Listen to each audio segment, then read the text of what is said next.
I was talking about collaboration that between parents and teachers that helps the student to understand that education, learning, gaining knowledge is not only the responsibility of the teachers, it is also the responsibility of the students themselves. Now, let's know about some types of parents. Parenting style. Get to know how the parents are. First is enabling parents. Like they are very overprotective. It's like a helicopter, those who always rotate over the head, then rescues and protect their child, and result in child's lack of confidence. Child is dependent. Child is dependent on parents, and parents will blame others, and they view children as fragile.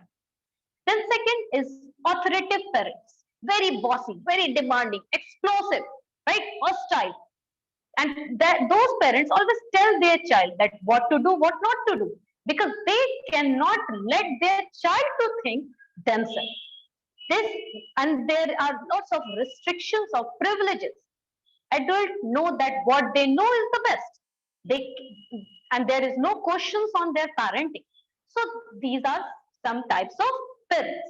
Then few more types of parents, as you can see, is an absent parents, completely missing, confused, unattached. They're not at all interested what is being going on. No support, no attention, no love, no inconsistency, no discipline. And these parents will only make excuses about their own behavior. That because, ma'am, I was engaged in these things, I was occupied with these things, I was not able to look after my child. These types of parents are known as absent parents. And then the one who is like the most ideal one is the rational parents. Very assertive, nurturing, respectful, and reasonable. And they always help their child to be an independent thinker. As I said, as when I have shared that story with you all, that when anyone get their chance to choose or to do the things of their own choice, that gives them happiness, enjoyment. When students were allowed to choose the cup of coffee of their own choice, that time they have not only enjoyed the coffee, but they have also enjoyed the freedom of choosing anything by themselves, right? So these types of parentings also help to know, and when you know about such parents, you will be able to understand very well that how to handle or how to talk with these types of parents. Now, when you are under attack, like as we have just discussed about some different types of parents, so what are the things which you come up or when you confront, like check your self talk when you are attacked by a parent. Here attacking not means like very offensive or in a violent way, but like on during phone calls or uh, during sending mails or messages, or when you are one to one with parents. So what are the things that frustrate them, that makes them angry? So when you are under attack, what you need to do, see, first check your self talk. Are your thoughts making you angry? Like what we teachers somewhere also expect more things from our children, right? So those thoughts only creates problem for us. As it is always said that if you expect more, there will be more displeasure, more disappointment. So stop expecting, because your thoughts create your um, gestures, or your thought creates your behavior, right? So when you are talking, check yourself that is my thoughts that are making me angry, or is this something else? Then if you made a mistake, admit it and apologize, of course. In simply saying sorry will not make you small, right? So it's okay to make mistake, but at the same time it's always okay and it's always appreciable when you admit it and when you say sorry to someone, right? So that also helps the other person to understand that somewhere you are respecting the thoughts of that person. Then put yourself in the parents' shoes. Sometimes we just start blaming, we just give negative responses. Think about them too. Why they are doing like that. And for this, you need to talk to them. For this, you need to understand that what is the family background. For this, you need to know that what are the problems that the child is facing, what are the things that is happening in the family. Like sometimes we see that a child is continuously not doing homework, right? And we start like scolding that child that why you are not doing your homework, what is the problem, you are not a studious, you are dumb, you are this and you are that. First, understand what is the problem. Try to communicate with parents that why your child is not performing well. What are the problems? Is he not getting sufficient time at home, or is he involved in some other work at home? It might be that his or her father is not at home and he has to look after everything, right? So you need to understand that how do you feel when you are at their place. So always put yourself in parents' shoes to understand and what is the problem. And then confirm the parents' intent. Don't simply say what is your what is whatever your child is doing all because of we teacher. No, not at all. Only we are not responsible for students upbringing, or we are only not the one who can take this responsibility. Somewhere it is the cooperation of the parents too. If child is doing good in his class, yes, we can take that credit. But if a child is bringing every day all the books and copies, homework regularly, coming to school neatly, bringing proper lunch, hygienic food, everything is well behaved, how it come from where it came? It all came from parents. So appreciate them also.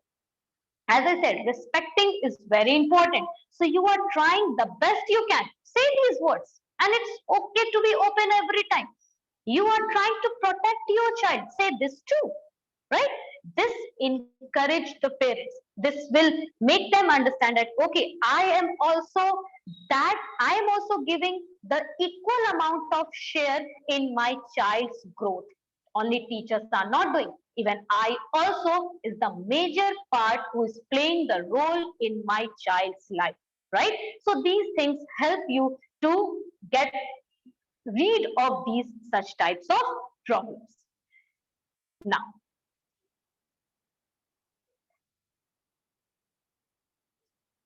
avoid triggers. Like sometimes we get triggered.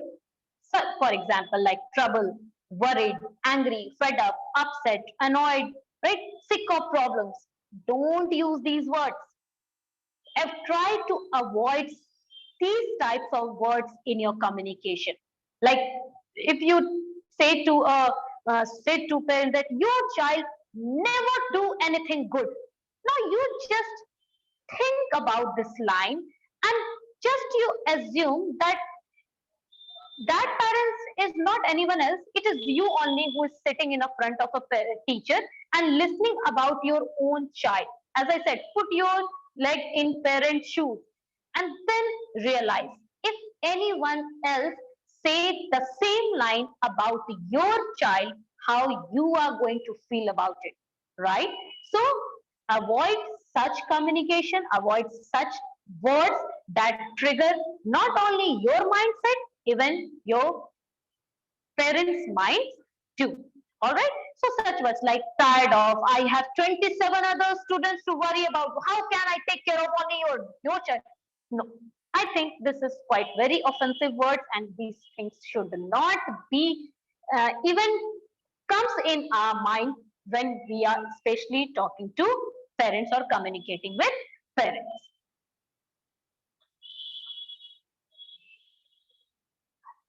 Okay, now what words you can use? See here, use caring statements. Yes, like when you show care to someone, not for anyone, even on to any stranger, like you saw that that stranger or that person is not feeling well, and even just for as a formality also, if you ask someone, how are you, do you need my help, are you okay, so that words gives a sense of pleasure, that gives a sense of satisfaction. So same with parents too, just say to them, your child's matter, your child's success is very important, I care about your child's success, your child is very important to us, how can we improve the situation of your child. When you use these statements, when you use these sentences in communication with parents, I am saying you it's almost it's like experience that parents are will leave your class with a happy face, right, and they will talk about you even in your back also, that this child, this teacher really take care of my child, I am now feeling very secure and helpful after meeting this teacher, right. So you can use such sentences, such words when you are talking to any parents. Now, what we should not say. If criticism is justified, admit and apologize. Yes, do not need to get so violent. No, I cannot listen any criticism. How dare you to say me that I am not teaching well? It's okay. Listen to them. Listen to them very patiently, very professionally, without interrupting them, because it's everybody's right to speak, and we professionals have much have a courage to listen to them. So listen to them without interrupting them. Don't be very defensive. No, sir, you are saying wrong. No, these things are done. Those things are done. No, let them speak. Let them take out their frustration. It's okay. You need to understand you are professionals. They are not. They are thinking about one child. We are thinking about everyone together. So we need to be more proficient, more compassionate, more empathy towards parents and the child too. So if criticism is not justified, try these things, okay? So ask for more information, refocus the conversation back to the original point, try to figure it out. How can you come out with? Ask from them, okay, sir, how can I help your child? You tell me what things I should do so that your child go on the right path.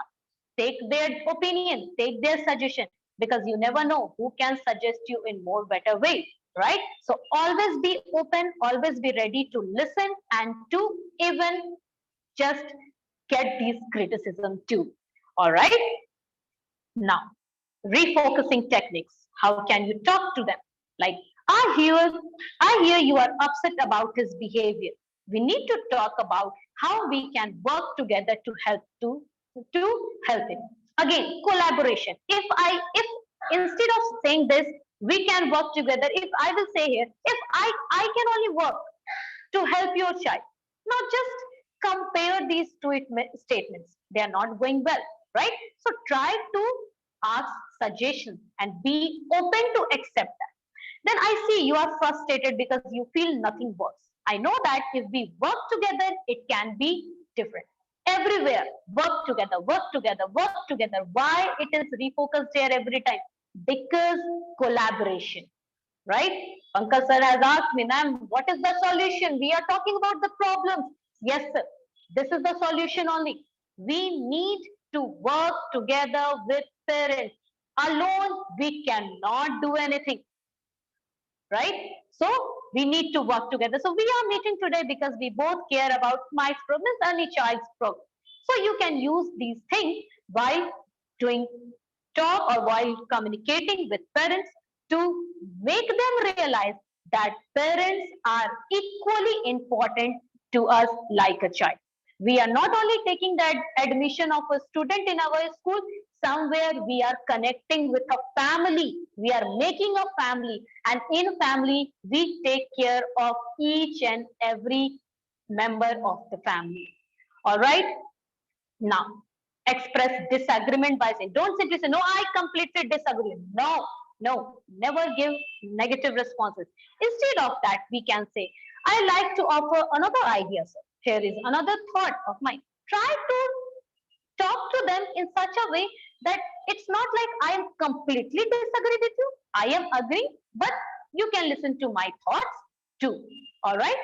Now, so time is already going to up. So let me quickly sum up with it. Okay. So how can you talk to them step by step? So phone call to parents, step to take, start with a concern statement, describe the behavior specifically, tell what you have done, ask the parents to put their input, state what you would like the parents to do, and close with confidence and date for follow-up. Don't simply leave it the call. Okay, sir, please you have to now check what you can do to your child. No, we need to follow it up.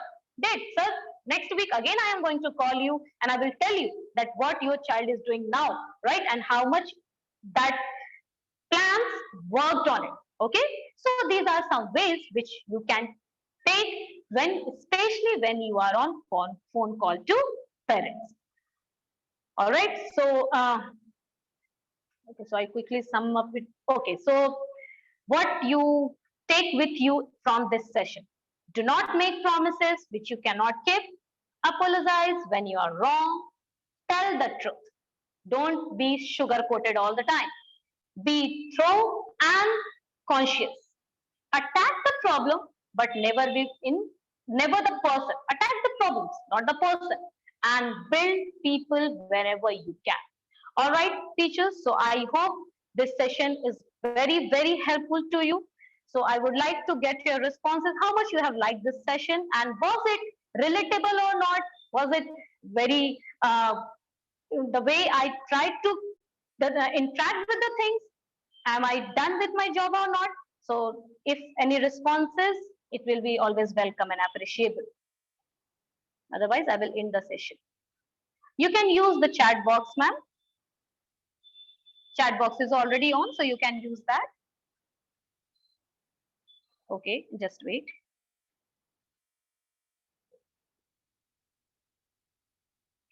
Okay, thank you. Thank you so much.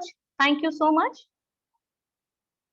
All right, thank you. So it's really a very encouraging words to me. And let's promise together that from now, we are not going to be very offensive with parents. Definitely, it was like, no, we both are somewhere play the major role in any student's life. So thank you so much for the session. So appreciable for you listening me very patiently. Thank you so much. Thank you. Have a great day ahead.